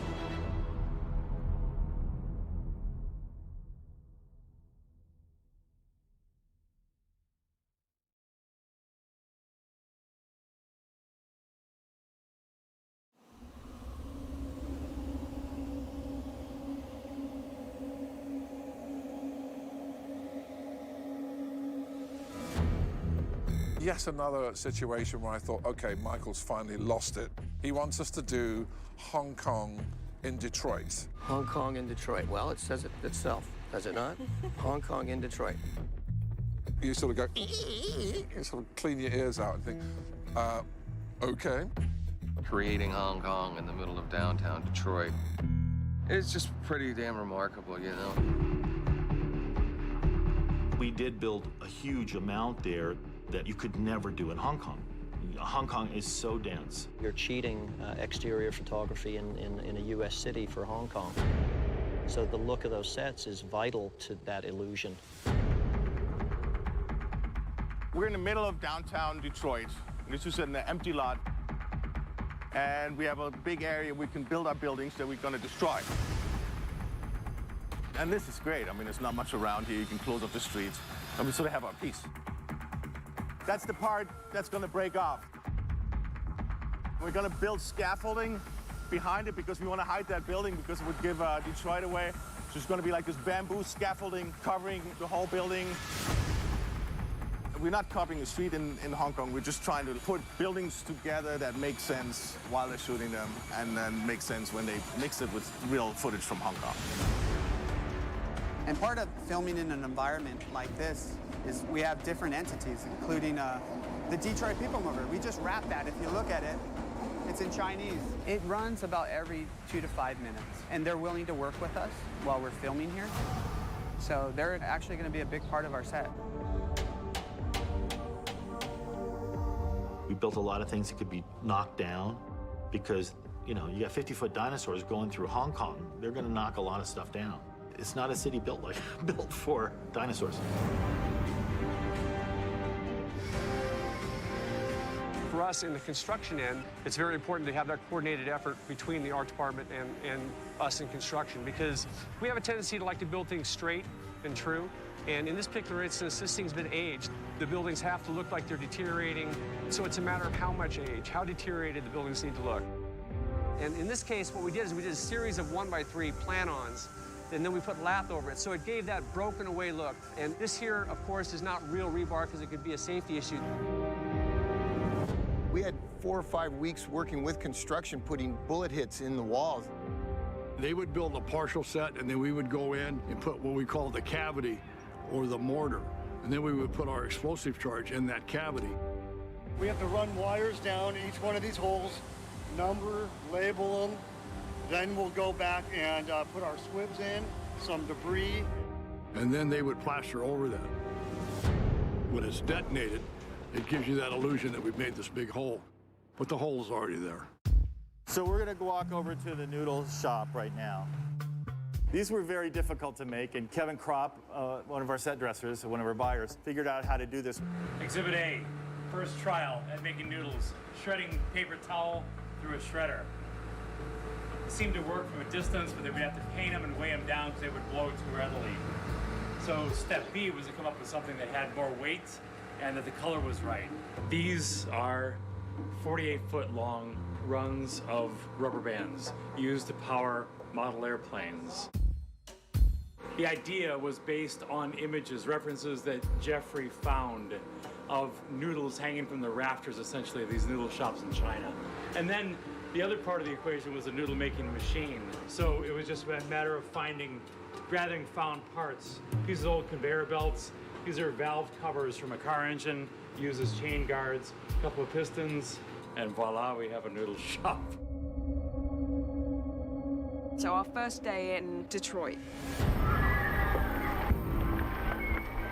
Michael said, okay, so here's your path. Don't crowd my Steadicam when the explosion goes, which means stay this side of the Steadicam. You're gonna go round here, take a left there, go forward a little bit more. We're gonna see the 2 explosions through that circle. We're gonna go to them. We were like, okay. The circle's here. You're gonna find your place towards your dad. You're gonna go to the other side. And then you go round there and follow that post round. Jack, you cut in this way. Mark, come wide. Come in here. You're gonna go to this mark right here. I'm gonna shout missile. When I shout missile, you duck. Boom! That thing goes. You guys then cut in this way. So we were like, okay, yeah, that's fine. Okay. Because one thing I love about Michael Bay is that he really gets into the trench with his troops. Ready in 3, 2, Come on, we gotta wait to get behind Hound, all right? Once we started shooting outside in the Hong Kong set in Detroit, I'd never experienced anything like that because there were explosions going off, the likes of which I'd never seen before. Come on! Come on! Get in! Tess! Tessa, let's go! And home! 1, 2, 3, 4, 5. Tessa, go! Run! Run! We're way busy. Every shot, we're setting off 10 or 12 pounds of black powder.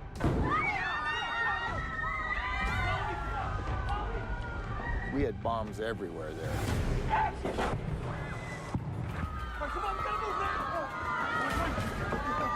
It was really exhilarating.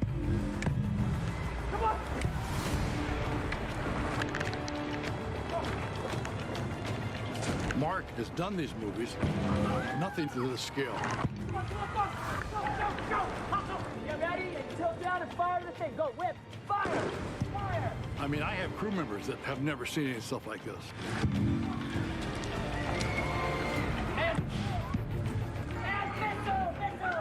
We'll pick up new guys all the time, and it's just like, you guys are nuts.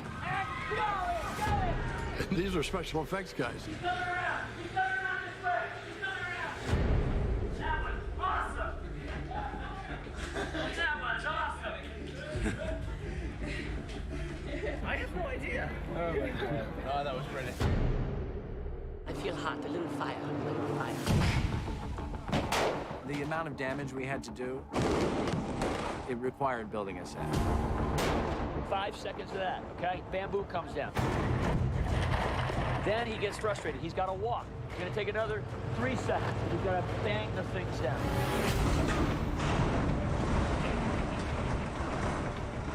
Couple strands on your head. Give me a couple cut little small strands.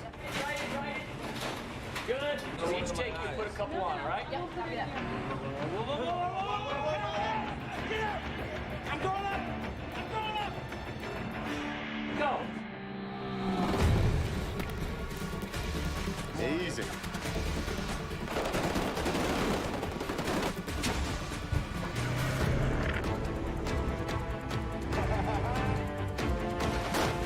That was good. That was a pretty good shot, huh? How many more car flippers do you have, Schwab? There's 3 wild ones, and 2 cars were up there with the car flippers coming this way.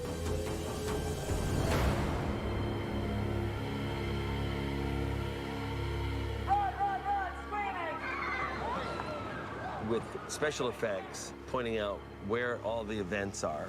When these guys start moving, that bomb goes off, sending all these people. And, finding out how far this event may go, adding a safety factor in. We'd say, okay, we're safe to put extras from this point forward. You're going to come right here. You're going to run right at the start, okay?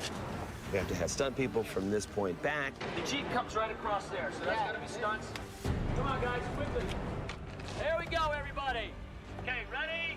3, 2, 1, action!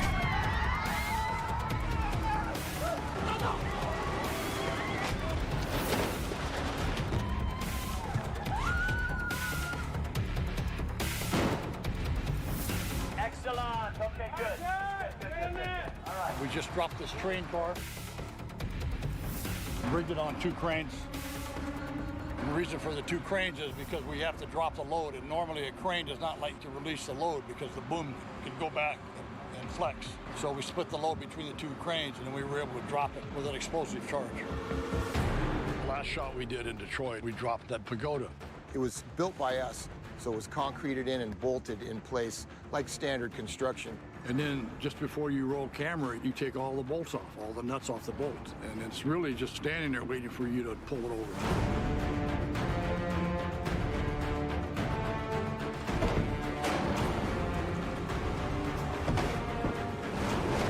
Just as it was tipping over, coming straight at camera,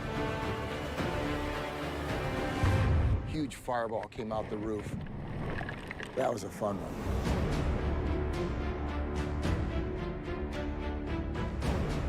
Beautiful week. Hard as hell. Real good week, actually. I think this might be a record in our weekly adventures with the Mr. Bay. We tipped the scale this week. I loved being in the city of Detroit. I love the people in Detroit. You know, they're very proud, hardworking people. Michigan workers! You know, it's a shame the economy in the state that it's in now, but it'll rebound. And, you know, I was really glad and proud that Michael would take the movie there and put a real boost into the economy, even if it's just for a short time.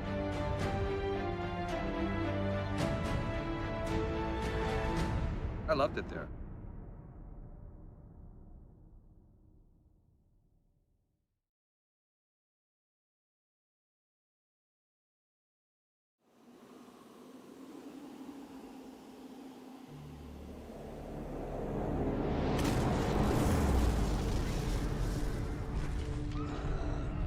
Early on, when we were developing the story, we knew we needed a big battle at the end of the picture. And we knew for the story, we wanted it to involve somewhere very, very modern, a city that was very, very vertical. From the beginning, one of the places we were talking about was Hong Kong.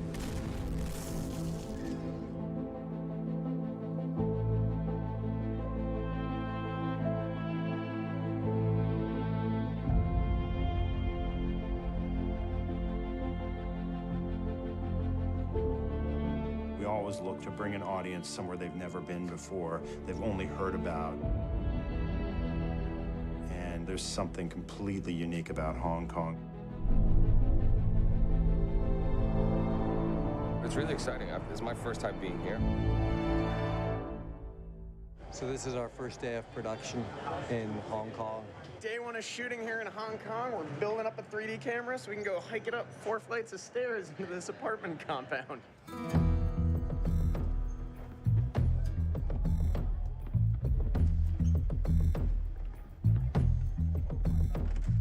We'll be going to the rooftop, which is the big exciting sequence where Savoy is chasing after Cade.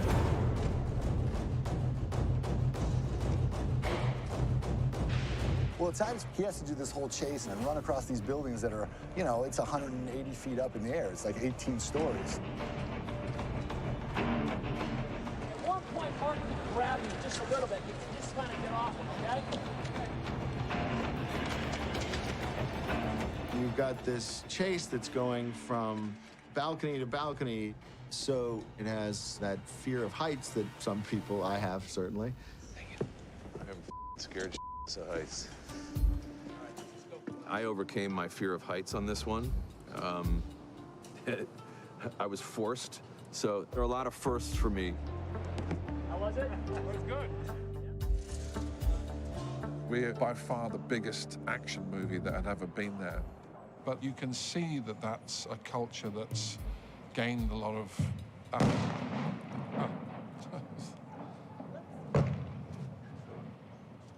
Just another day in Michael Bay world.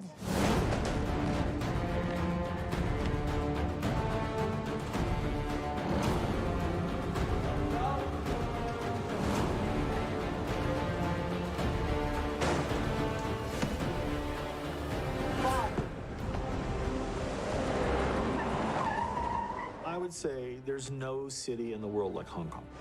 I'm liking it. It's a crazy city.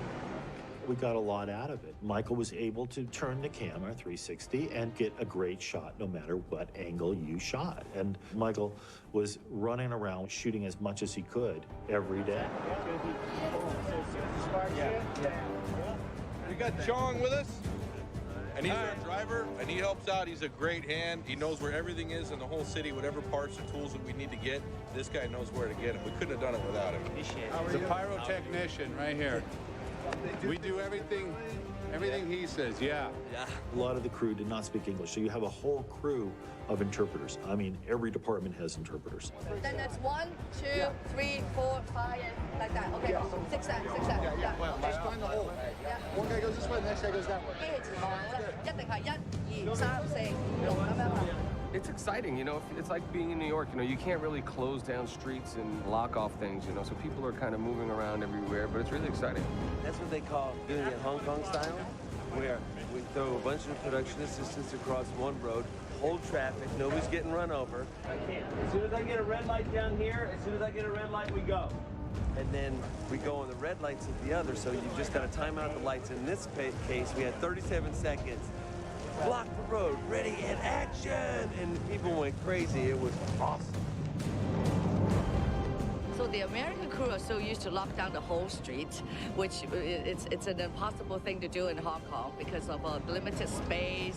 And this is such a crowd city, you know, so there's no such thing as locking down. So we have to deal with the crowd. As a place to shoot, it's kind of crazy because we have so many people around all the time. We've got all these hordes of paparazzi and people with their phones out just taking pictures all the time, so that's nuts. There are tons and tons of fans here. Nice to meet you as well. Thank you. How are you? And, you know, we're going to go shoot in Beijing, and I'm actually very excited about that.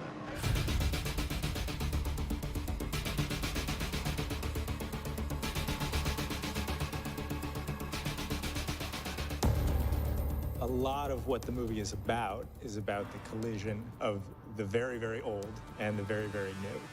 China, with its rich history and its explosion into modernity, just seemed to exemplify that idea in one place in the world. Transformers has always been important in China. It was one of the few Western properties that was released there in the 90s, so we thought it was only fitting that we spend more time there and include China as part of the storyline. Welcome to China. Book Galvatron in containment. Tell your text, do not activate it. As part of that script, if you will, you have to inject, appropriate cast. So we have Bing Bing in the cast. It was really an honor to have her in the film and to have her be part of our franchise. Cool. You have to go this way. Like this. For this dress. Transformers has solid fans in China and very deep. And the fans follow Transformers not 1 year, 2 years, it's like one generation. He's going to see the spaceship before it starts. He's going to see that. We had some cameos. Han Gang is a very popular singer in the Asian community and starting to kind of break out and become very well known around the world. 是我从小就开始看变形金刚的一些动画片啊，从那个时候变形金刚的印象就非常的深。所以我也是在那个时候开始变成一个变形金刚迷，到现在也是，在家里也有很多一些变形金刚的一些周边啊、杯子啊，还有等等，还有玩具。我觉得这是我还比较喜欢。Faster, speed. Right? That's good with head. You're good. Ready to go. Zhu Shiming is a Chinese boxer, very famous. 当然，小时候都是看动画片，现在能够参与在真正的电影中，也是给自己的人生经历里面，然后有多了一份体验，非常的好。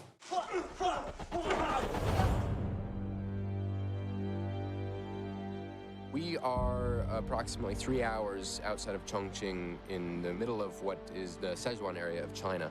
We're in a place called the County of Wulong, and we are in a park that is called Three Natural Bridges, which is one of numerous beautiful natural parks in this area. This is a UNESCO World Heritage Site, and we're about 5,000 feet up above sea level, and as you can see behind me, it's about 700 feet from where we're standing to the bottom of the canyon where we did our filming.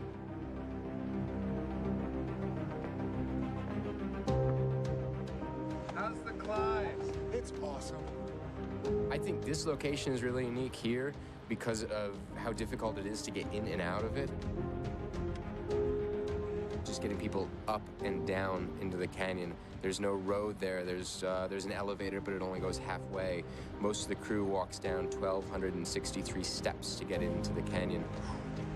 Every day, everybody walks in and out. I might have a heart attack. Hang on 1 second. That leaves us with the challenge of getting all of our equipment in as well. We're going up to the top there. We're going to take this IMAX camera. Up, we have 2 positions. There's 2 dolly tracks. We have found the solution of bringing in a 300-ton crane to lower all of our equipment in.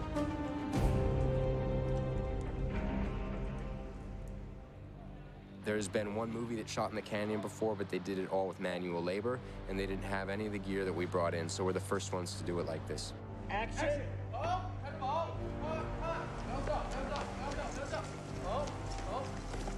The atmosphere is unbelievable. I mean, look at that fog. It's incredible. You know, it's given such an ambiance to the whole scene. And we're making do with the weather. We're going to turn it into an asset. It's going to make a very moody kind of feeling to it. Michael's having some fun with it. I like the fog today. It's very painterly.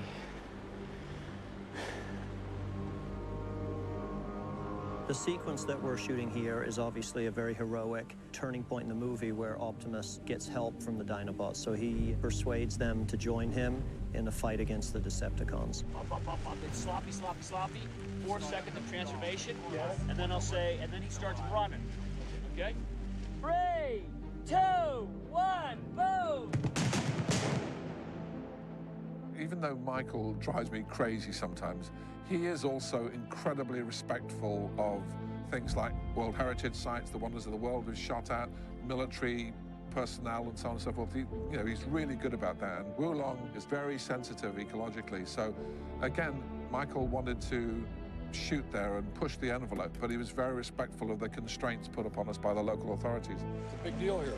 They've gone out of the way to let us do this. Yeah. Really big deal.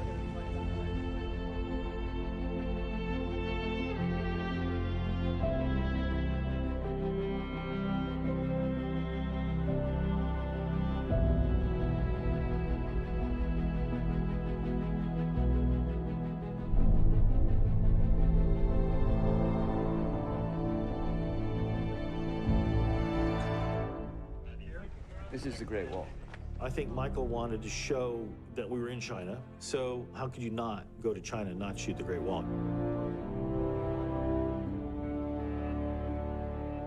The drop ship that is coming to China is passing over the Great Wall, and so that's our scene. All right, here we go. Hey, Jacques. Yes, sir. I'll hand this to you, okay? Understood. Well, certainly as China's become such an important part of the movie business, and as we start to develop relationships, today is certainly a part of that in terms of their cooperation and assistance with us, and being able to shoot here at the Great Wall has certainly been part of that. I never thought I'd be standing on the Great Wall of China, certainly not shooting Transformers here. It's quite a statement in terms of where Transformers has gone, and also in how big the Chinese market has become for movies in general and Transformers in particular.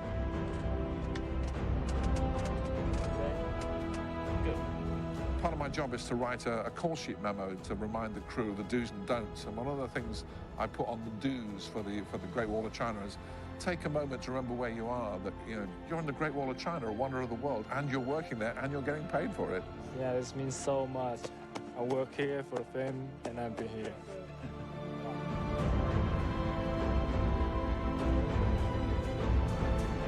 This is magic. I mean, it's really someplace that you can't imagine that you're here shooting a major film, and it's terrific to be with all these people I've been with over 100 days. And it culminates here. That's a moment. That's one of the things we've all reflected on. I mean, we've been with a movie camera at Petra. We've been with a movie camera at the Pyramids and the Valley of the Kings. Now at the Great Wall. It's amazing what the franchise has allowed us to do.